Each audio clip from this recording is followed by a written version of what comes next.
አላልኩሽም ምን ነው ያላት። በቃ አልነገርኩሽም እንዴ አላልኩሽም ወይ? እሷ ሸቷል ልከንብ ነበር አላልኩሽም ምን ይላታል።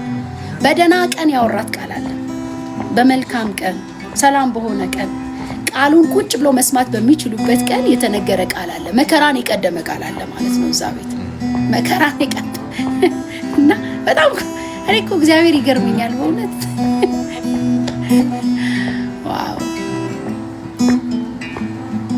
እና ሲመጣ የነገራትን ቃል ነው ያስታወሳት።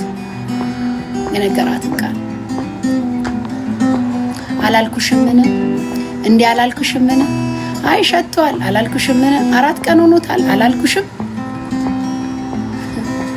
እና እንደዛ ነው ያቺም ኃያል ሴት ኤልሳ ጸልዮ ልጅ የወለደችዋም ሴት ለምን ተዋሸኛለህ ነው ያለችው።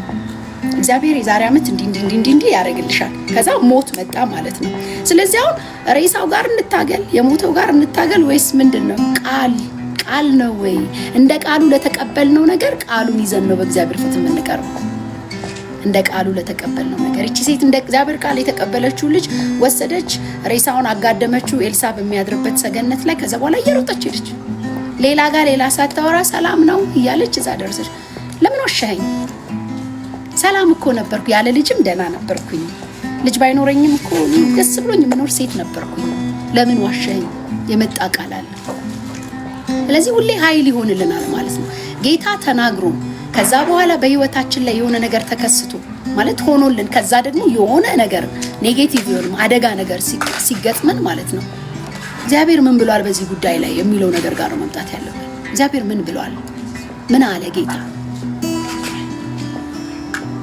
እና መዝሙሩ በጣም ነው የሚገርመው። እንዳልኳችሁ ኤሚላቀው የኔ መዝሙር አይደለም።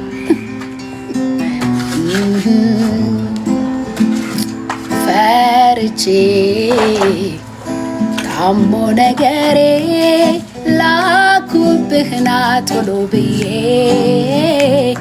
ብለኸኝ አትፍሪ ያለው የሆነው ሁሉ ክብሬን ልገልጥበት ነው የዘገየሁት።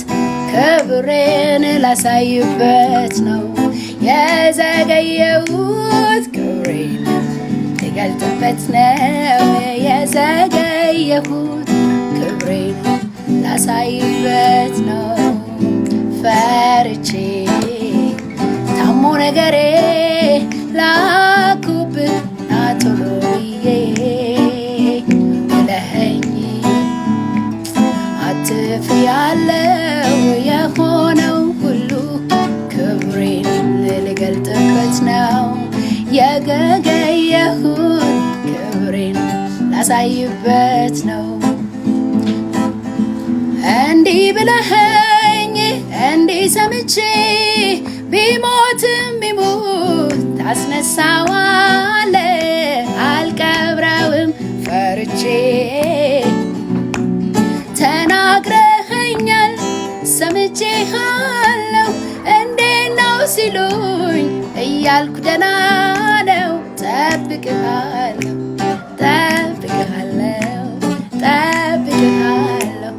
እንዴት ነው ሲሉኝ እያልኩ ደህና ነው ጠብቅሃለሁ። እንዲህ ብለኸኝ እንዲህ ሰምቼ ቢሞትም ይሙት ታስነሳዋለህ አልቀብረውም ፈርቼ።